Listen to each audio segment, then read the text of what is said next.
All right, welcome everybody. My name is Joanna Wikrzykowska from Groningen. My co-chair is missing in action, so I'm going to do the introduction for him.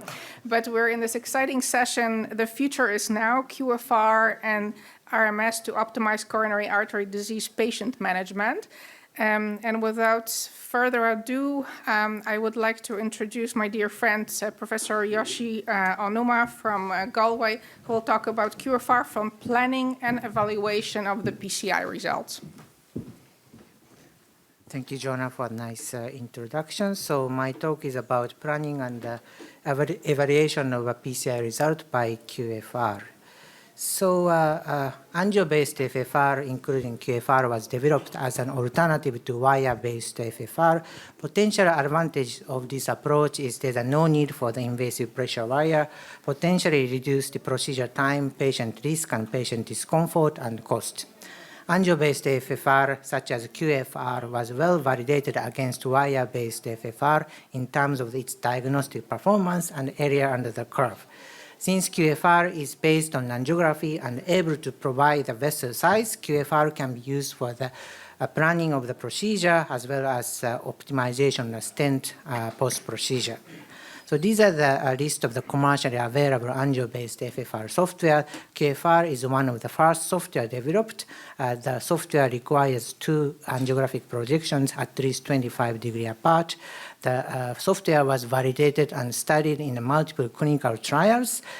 Time to computation was initially reported as 4.4 minutes, but with the newer iteration of the QFR software, the computation time is substantially reduced. And in the next talk, we will see actually how to use this QFR in the cath lab. Favor to Europe-Japan trial look into the sensitivity and specificity of the QFR software in terms of in comparison with the wire-based FFR, and they found that the sensitivity and the specificity of the QFR were 86.5 and 86.9% respectively. The area under the curve of the QFR was as high as 0.92 in that study. Favor 3 China further look at the clinical outcome of the QFR guidance versus angio guidance, and in that study that they found that by doing the QFR guidance, the MACE rate was significantly reduced at 1 year. This is a large trial conducted in China, including the 3,847 patients, and the difference between these 2 arms seems to be also increased after 1 year up to 2 years.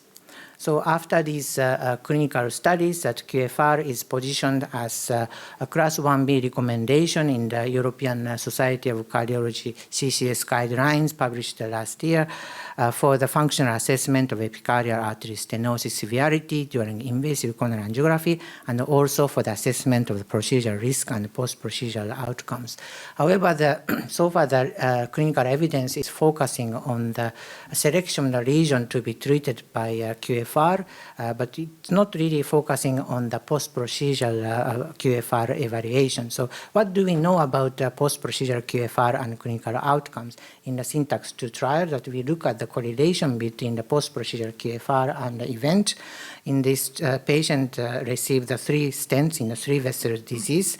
And we look at the post-procedural QFR in the right coronary artery and the circumflex. The QFR value post-procedure was high, 0.96 and 0.94, and those 2 vessels didn't have any event. However, in the LAD, the post-procedural QFR was 0.83, and this patient actually had a stenosis in the edge of the stent and resulted in the repeat revascularization. So if we really stratify the vessel according to the post-procedural QFR, if the post-procedural QFR is equal or greater than 0.91, the event rate was 3.7%. However, in the patient, the vessel with a low post-procedural QFR value less than 0.91 has much higher event rate of 12.10%. Similar observation was made in the Hawkeye registry. Slightly different cutoff criteria, but basically the post-procedure QFR really divide the outcome of the vessel. So vessel with the high post-procedure QFR greater than 0.89 has a low event rate of 3.5%. However, in the vessel with the low post-procedure QFR value equal or less than 0.89 had a higher event rate of 25%. So these are the recent and ongoing angiography-derived FFR guidance studies. Recently, there's two publications in the Lancet, FAVOR 3 and FLAVOR 2. Pioneer 4 is still ongoing, and also in the later this year or next year, we will hear about the FAST 3 and ALL-RISE, which is a comparison between the different type of the FFR, angio-based FFR software versus the wire-based FFR guidance strategy. So just to look at the FAVOR 3 and FLAVOR 2, FAVOR 3 was comparing the FFR guidance versus QFR guidance conducted in Europe. And if you look at this Kaplan-Meier curve, that QFR did not really achieve the non-inferiority to the FFR guidance in terms of MACE at 1 year. However, in the most recent publication of the FLAVOR 2, which is a comparison of the QFR and mu-QFR guidance versus the IVAS guidance, the result of the clinical outcome, this group is almost identical, 6.3% or 6.0% at 1 year. And actually, this study achieved the non-inferiority of the QFR or mu-FR guidance to the IVAS guidance. So it looks like the study results are somewhat contradicting or the conflicting. If you look at the design of the study, that's the FAVOR 3 Europe used the QFR, FLAVOR 2 used the mixture of the QFR and mu-FR. That's the one difference. A number of the patients were more or less same, 1,800 to 2,000 patients. Pre-guidance was more or less same. It's a cutoff value of 0.8 was used. However, if you look at the post-guidance, there was no specific guidance for the FAVOR 3 Europe, whereas there's quite a clear guidance criteria in the FLAVOR 2. And maybe that contributes the difference in these two trials. A primary endpoint is more or less same between these two trials. So I think one of the key differentiating factor is the post-procedure guidance for the QFR, mu-QFR guidance. Pioneer 4 trials is ongoing. That trial also in all-comer PCI population, comparing the angio-based FFR guidance versus the usual care. In that study for the QFR arm also has quite clear the post-procedure guidance criteria of the QFR equal or greater than 0.91, or the gradient of the across the stent should be the equal or less than 0.05, and the interim result of this study will be available later in this year. So as a conclusion, QFR has proven clinically feasible and effective as an alternative to wire-based FFR. QFR has shown superiority of angiography-guided PCI and received the Class 1B recommendation in the ESC guidelines last year. Post-procedural QFR also predict outcome after PCI and supporting its role in optimizing interventions. In the FAVOR 3 Europe trial, the QFR did not achieve the non-inferiority. In contrast, the FLAVOR 2 trial comparing the QFR, mu-FR guidance versus the IVAS guidance, the non-inferiority was achieved. Likely due to the use of the post-procedural QFR optimization, one of the key factors in the differing outcomes. Ongoing trials such as Pioneer 4 will be further clarify this answer of the issue. Thank you for attention.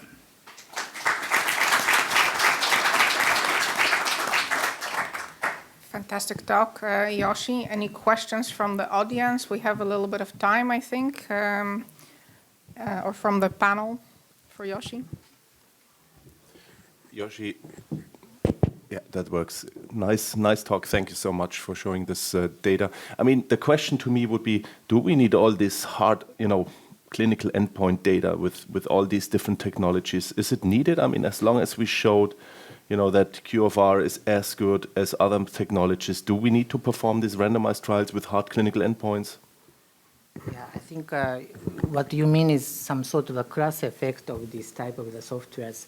What we have seen that we have some core of comparing a different type of the software. I think there was some variation in terms of diagnostic accuracy of these softwares. Although when we compare that in one of our studies, we could not see the statistical significance between these 5, 6 softwares. However, I think there was some difference between these softwares, and especially some software used only one view, and some software use 2 views. And I think acquisition is really the key for the performance of these type of softwares. Yeah, do you think that also in addition to the post-PCI check that you achieve the QFR above 0.91, it's also the quality of the imaging that also determines how good your assessment will be and what your results will be? Yes, yeah, I think, yeah, at least you have to have 2 projections to be able to assess the post-procedural QFR assessment. But I think that's also very important because you are not really relying on your eyes only, but there's some objective measurement that you can really rely on. So. Great. Now, thank you. So let's go to Andrea Enriquez, who will actually show us how it's done in practice, what you need to do in order to achieve the good measurements, practical clinical experience with next generation solutions. Thank you for the presentation. It's a real pleasure to be here at this symposium.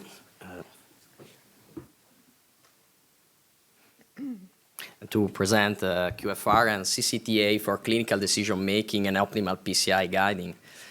These are my disclosure. Well, my presentation will focus on these 2 different topics that are non-invasive functional assessment with the quantitative flow ratio, and in particular the new version of the software, the 3.1 version, and the use of CT coronary angiography for the guidance of revascularization. Starting from QFR, this technology can be used in different clinical scenarios, as highlighted by Professor Onuma, from chronic coronary syndromes to acute coronary syndromes, and also for the guidance of the revascularization. But I want to focus my attention on the acute setting, because probably one of the main advantages in the daily clinical practice of using QFR regarding the assessment of non-culprit lesions of patients presenting with acute myocardial infarction and multivessel disease. And at this purpose, I want to show you, I want to share with you a typical clinical case managed with the QFR 3.1 in a patient presenting with an ST elevation myocardial infarction and showing this coronary angio. So basically a clear culprit lesion on RCA and non-culprit lesions on both the circ and LAD.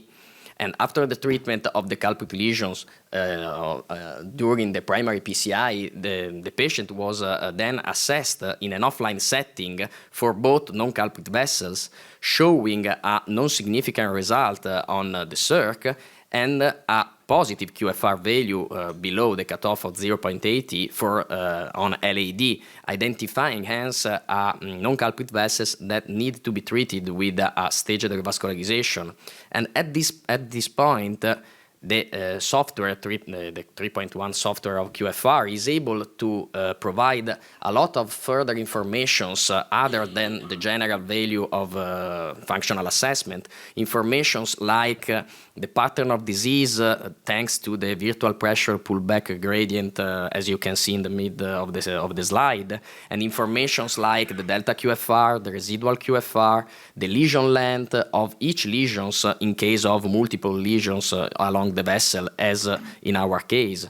And all these informations automatically detected by the software are very useful for us to define an ideal procedural planning for the revascularization of the vessel. And in our specific case, we plan to treat only the proximal lesion, because that was the one with the main pressure drop, the main delta QFR, and an ideal residual QFR. And so we plan to put a single stent on proximal LAD, as you can see in this slide.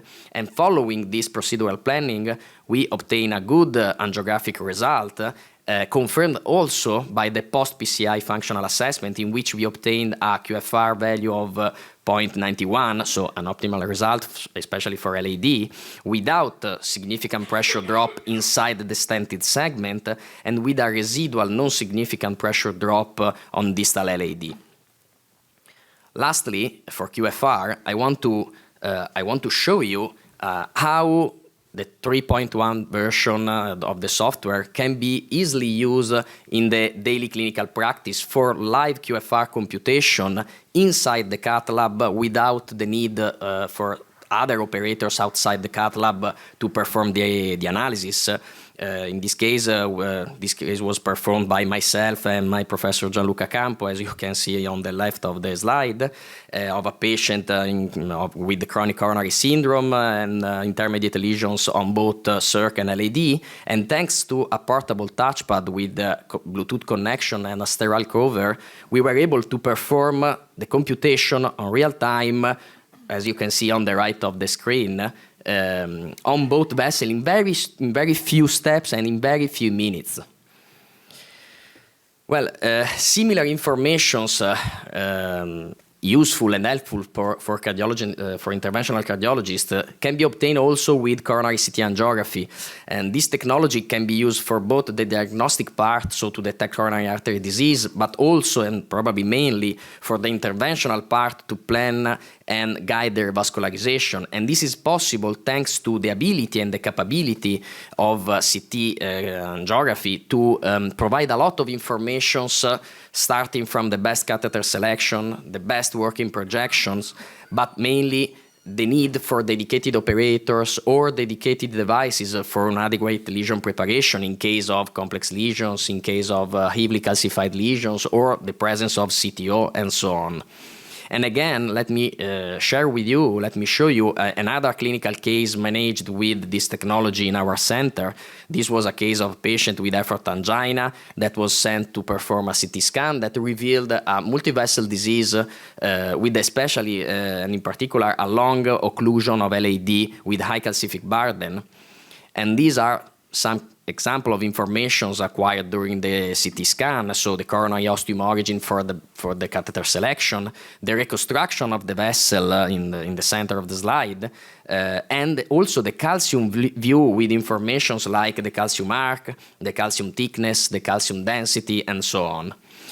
After that, the patient was obviously referred to our cath lab to perform the coronary angio that basically confirmed the anatomy evidenced with the CT. So basically a non-significant lesion on our RCA ostium, a short subocclusion of obtuse marginal, and in particular a long CTO of the LAD starting from the ostium up to the distal part of the vessel.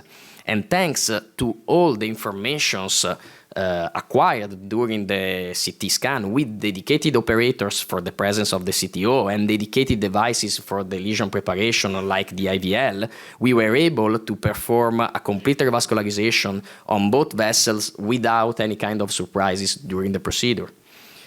So, in conclusion, my take-home messages are that nowadays an angio-based revascularization is outdated in most cases, and this is because we have different tools available in our cath labs to achieve optimal results for our patients. And in particular, QFR is very useful in both stable and acute settings to identify lesions that need to be treated, but also to guide and optimize the revascularization. And this probably especially in patients with acute MI and multivessel disease. And on the other side, the CT coronary angiography is a very helpful and good strategy to define an ideal procedural planning for the revascularization of stable patients before referring them to our cath labs. Thank you for your attention. Thank you, Andrea.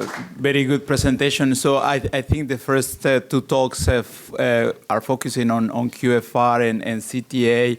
So maybe we can take 2-3 minutes here to have a conversation with the speakers, but also with the audience if you have any questions. So Andrea, Yoshi, if I may, QFR is a DPO technology, D for diagnosis, P for planning, and O for optimization. This is an advice for free to the marketing teams here.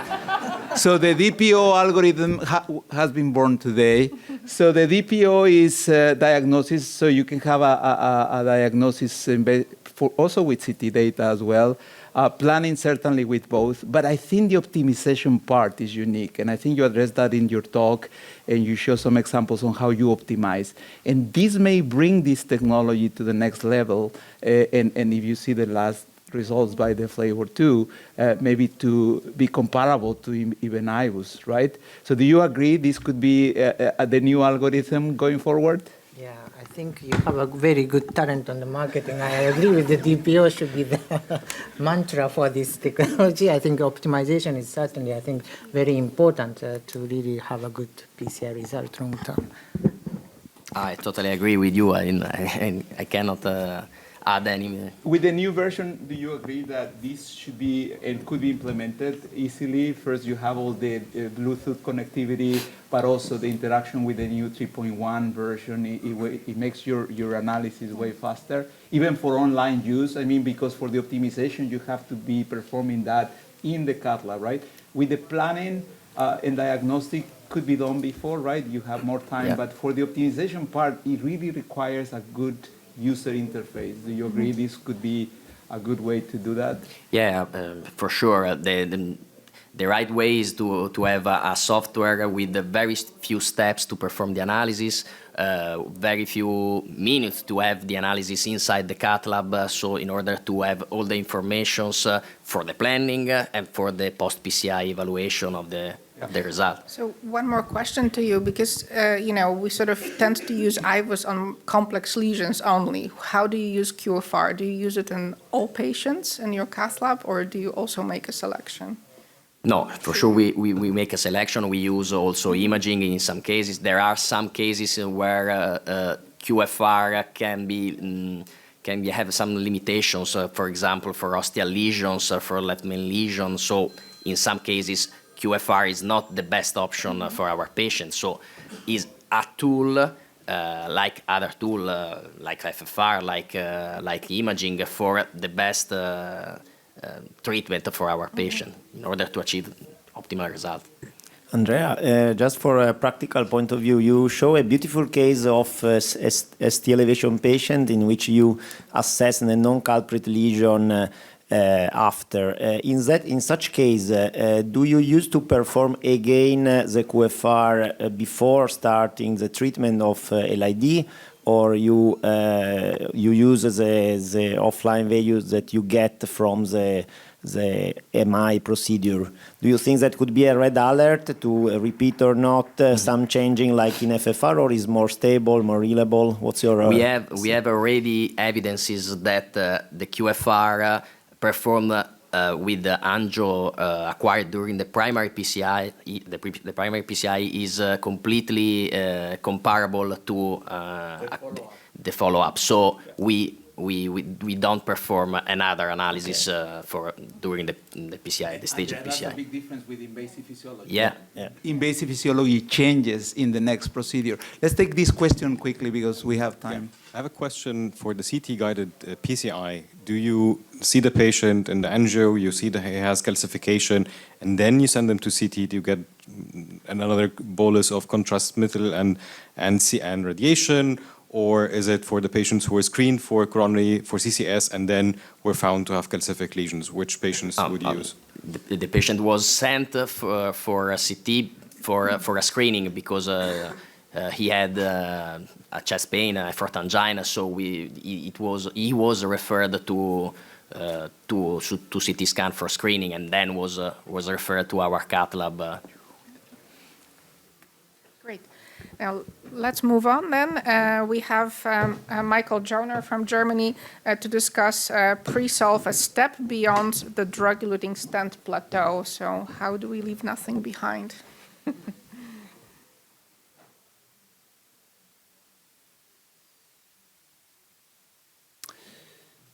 Okay.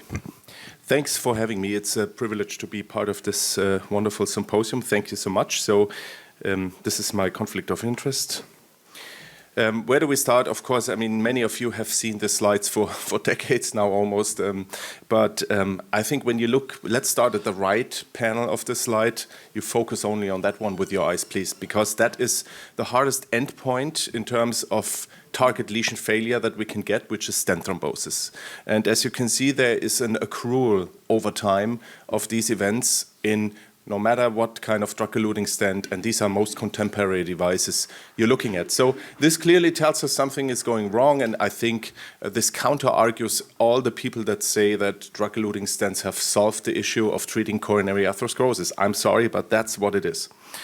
So what do we need? We need some better technology. I'm not sure if I can present the optimal technology tonight here in this session, but we have to try it and we have to be brave and look at new technologies that can eventually overcome some of these issues. We need lower thrombogenicity, and most of all, we need to avoid the issue of neoatherosclerosis, meaning the new growth of atherosclerosis within the stented lesion, which probably accounts for most of these late thrombotic events. So why would you work with magnesium? So we've heard, a decade ago, the rise of polymeric bioresorbable scaffolds.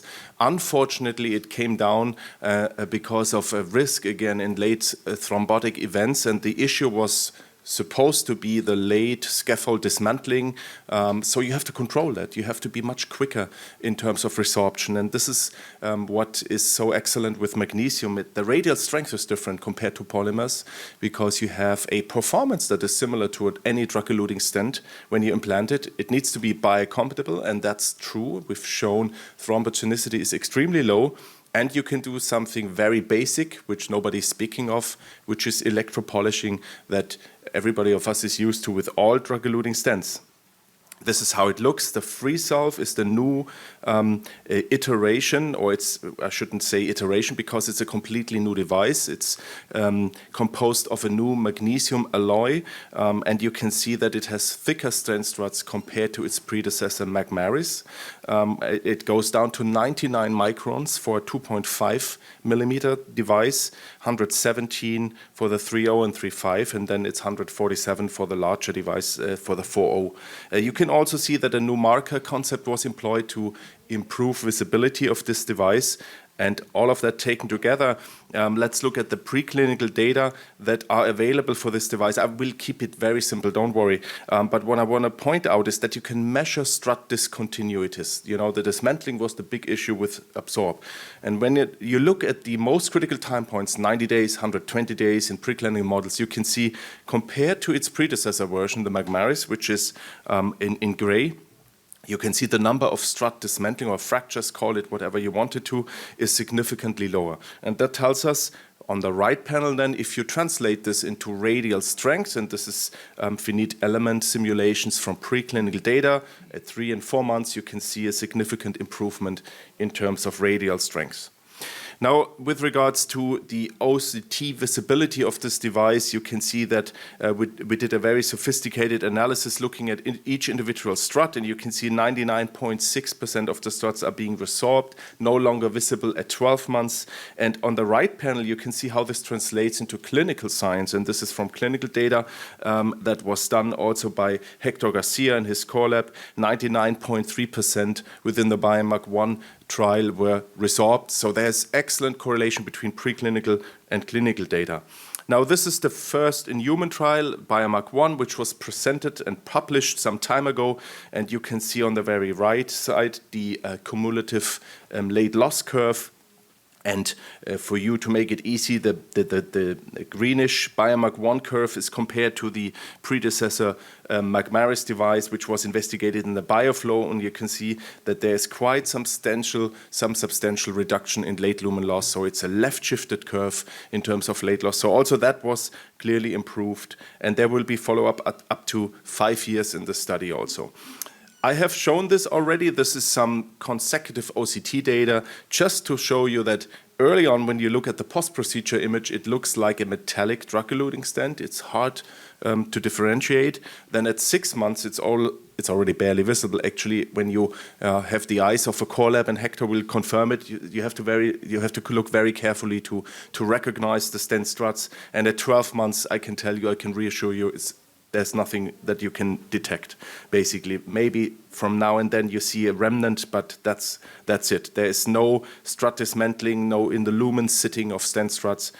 It's covered in the tissue. And then I want to show one of the studies. We had the privilege to work with Hector Garcia, and what he did basically, which was very important, he tried to understand how does the tissue develop, how does the underlying tissue impact on vascular healing, and how does the tissue on top of the struts that is growing develop over time. And he used a dedicated software, the OCT Plus software, which has an AI algorithm to differentiate different tissue types. And what you can see here is it's able to really differentiate fibrous tissue from lipidic tissue and from calcified tissue.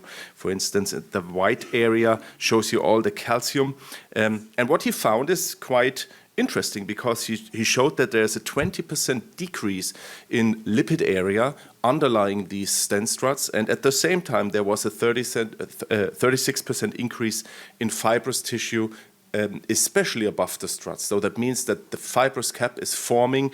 One of the dreams that eventually, we were thinking of, that you can cap such more, let's say, progressive vulnerable lesions. So this doesn't account for all the lesions we're looking at, but in these vulnerable lesions, it may be an important point. And he shows this here, that it's especially growing on top of the stent struts. Now, I want to point out that there is a randomized controlled clinical trial going on, the BIOMAG-2 study, and this is really randomizing 2-to-1 against Freesolve against science. It's a very brave but also very much needed study that is going on around the globe. To target lesion failure at 12 months is the primary endpoint, and you can see it targets at 100 sites around the European and Australian continents, 21 countries currently enrolling, and I was updated this morning, actually, 619, not 537 patients have been enrolled. So it's unbelievable how fast this is enrolling, at least to my point of view, given the fact that there was some reluctance for bioresorbable scaffolds. So there seems to be a lot of interest in these different countries with regards to bioresorbable scaffolds. With that having said, thank you very much for your attention.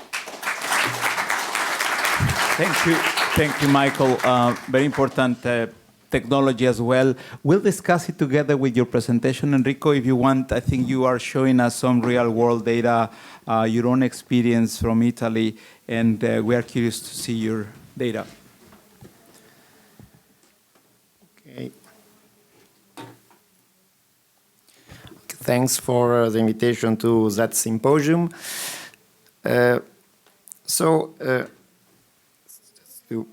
It's clearly that for a long time we have been used to perform invasive intravascular imaging and physiology in order to ensure our optimal treatment outcome, and therefore we start implementing so-called offline angio-based invasive. As we already speak today, is probably time to move to offline, to a live angio-based analysis, as Andrea clearly showed. But I would like to show you a case of a young man that was scheduled to treat this long LID disease with resorbable magnesium scaffold implantation. I think that in that case we can also combine together angio and anatomical information, because we need to know a lot of things. We need to know if really we need to treat. We would like to know if we have to treat lesion A, lesion B, both of two. The correct sizing, probably the morphology of the plaque, if it's feasible for a resorbable scaffold, and also we need some information about residual functional assessment. So to treat that case, probably the best thing is to combine together the full angio-derived physiology and also imaging. That, like in such case, you can clearly see that there is a severe functional stenosis in the proximal LID. We can know about length, we can know about reference diameter. In this specific case, we also perform imaging, as you can see here, analyzed by Quive software, and it's really impressive how the information that we obtain by QFR is comparable and very similar to those that was provided by OCT, but OCT also had information about the type of plaques.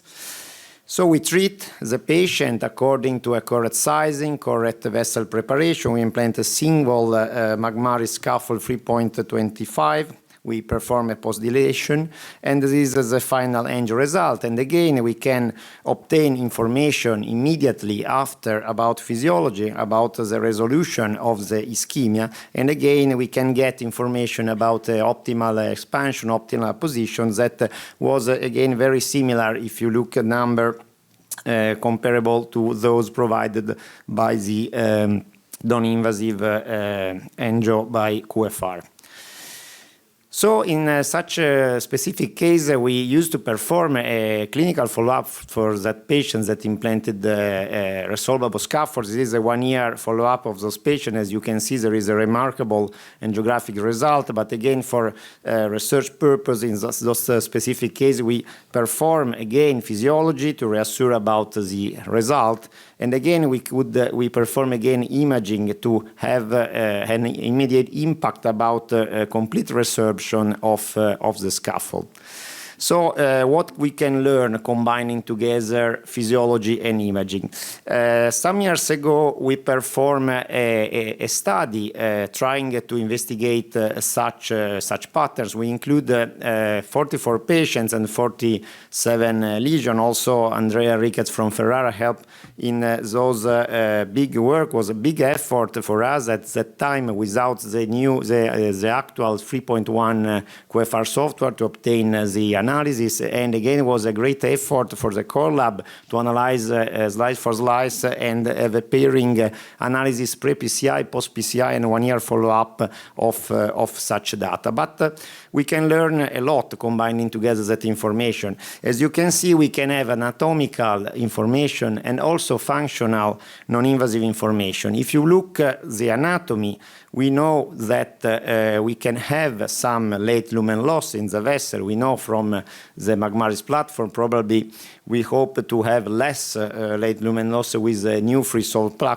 platform. We can have a perfect vessel healing. In such studies, 44% of slices have a golden tune pattern, and there is some residual humps, but no really visible stratum was identified.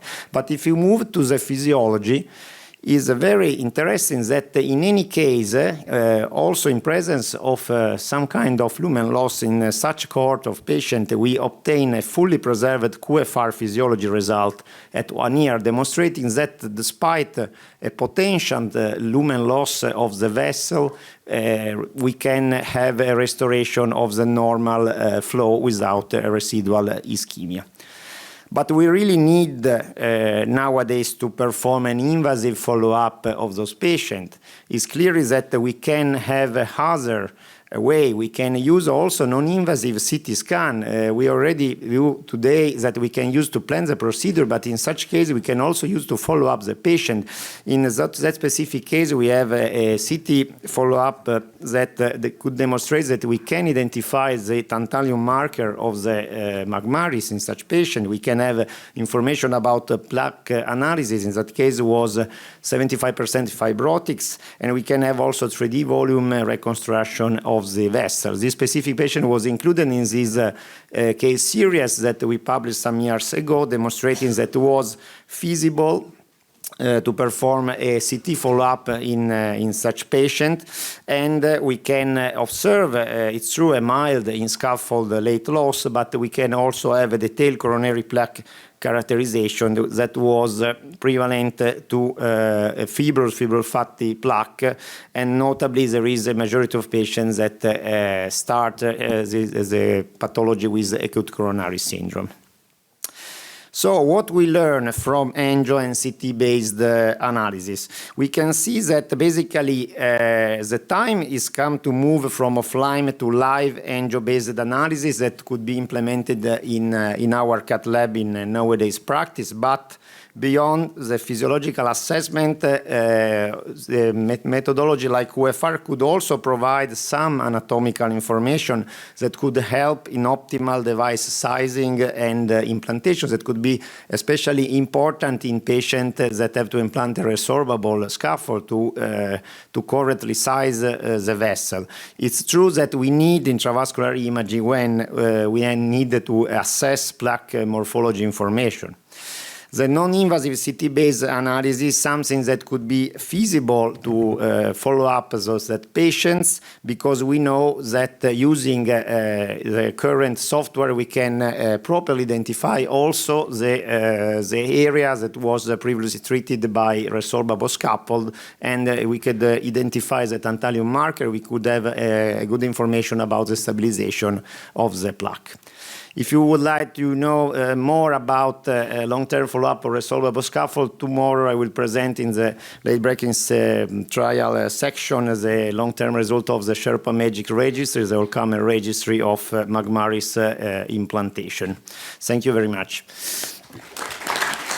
Thank you, Enrico. So we'll have very few minutes to have a conversation. So the reason why we put this symposium together is because one of the therapies, the technologies that benefit from a very strict and planned protocol for the implantation is the resorbable magnesium scaffold. Is different from the metallic that is more forgiving. So Michael, we need a 4-piece, and a combination of these imaging technologies would really help us to get there, right? Yeah, I mean, that is quite obvious that, initially when we started, we said, there was concern that if you have to use IVUS or OCT in every case, that it may, prolong procedures, it may cause fatigue of the operators to really implant these devices. So as I'm seeing these, more or less online developments occurring this is just amazing. I think this would be the future probably if you combine it with a bioresorbable scaffold technology. And the clinical results, the angiographic, but also the clinical results are great so far. We don't want to spoil another technology by doing implantation as we did in the past with any guidance, with any planning. And so I think Enrico was showing some nice examples of that. So we have to understand that this technology has expansion limits, and it requires proper sizing. So Enrico, the case examples you show, very nice correlation between OCT and QFR, geometric dimensions for guiding your sizing. How confident you feel now using QFR 3.1 for implanting Magmaris without OCT? Yeah, I think that in such setting could be very, very useful because while we start using resorbable technology, we prefer to using almost 100% imaging because we really would like to know to implant at the best the scaffold. But now we have more practice, we know better the technology, but we still, I think, need some guidance. So QFR could be the perfect guidance, I think, to help us in the correct sizing. Maybe if you need the morphology information at this moment, you need to perform IVUS or OCT. Thank you so much. So we have learned a lot. Of course, we have the Medis booth, the Biotronic booth, also at the training village where we continue to hammer the same concepts. We were allocated this period of time and it's coming to an end. So Joanna, why don't you help us to summarize and conclude? Sure. So what have we learned today that we can take to practice?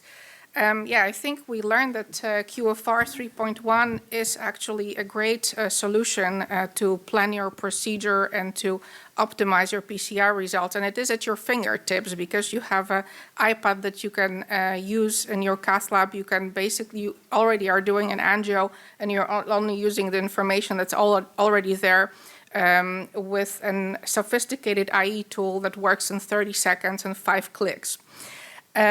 So what we started with is that it's not only important to assess the lesion as a diagnostic tool to say, yes, I need to put a stent, or no, we don't need to treat, but it's extremely important to actually check your final result. And I can tell you from my own experience that nothing is more satisfying than achieving this above 0.91 value post-PCI and being able to tell the patient that you actually reduce their risk of coming back to the cath lab.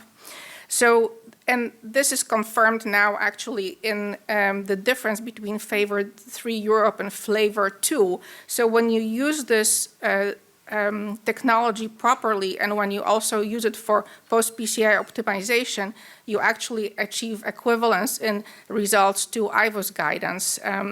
When you don't, as in Favor 3 Europe, then you can run into problems. And you see that in the primary endpoint, which was excellent for Flavor 2 and not so optimal for Favor 3. And I believe that we'll get some insight into the reasons for that sometime shortly in the sub-studies. And of course, the device is not non-important. So we have seen from Michael the continued accumulation of events in terms of ischemic events for the metallic stents, regular deaths. So something that is not left behind, which resorbs within 1 year, that has a good radial strength, like the Magmaris. By a resorbable device is very promising. You could see the look to the future, and maybe we could also passivate the vulnerable plaque with this device. The studies are ongoing, and of course, the planning for those procedures is essential. And I think what was shown in the last presentation very nicely, that we now have a huge armamentarium of techniques, starting with the CT scan prior to the procedure, where you can get plaque features, when you can get the CT FFR through during your procedure, confirming everything and doing additional diagnostics and optimization based on QFR, and then when needed, using also perhaps intravascular imaging if you see that your QFR is not optimal and you want to pinpoint the problem. All right, thanks. Thank you so much for your attention. Thank you, Medis. Thank you, Biotronic, for the sponsorship. Thank you.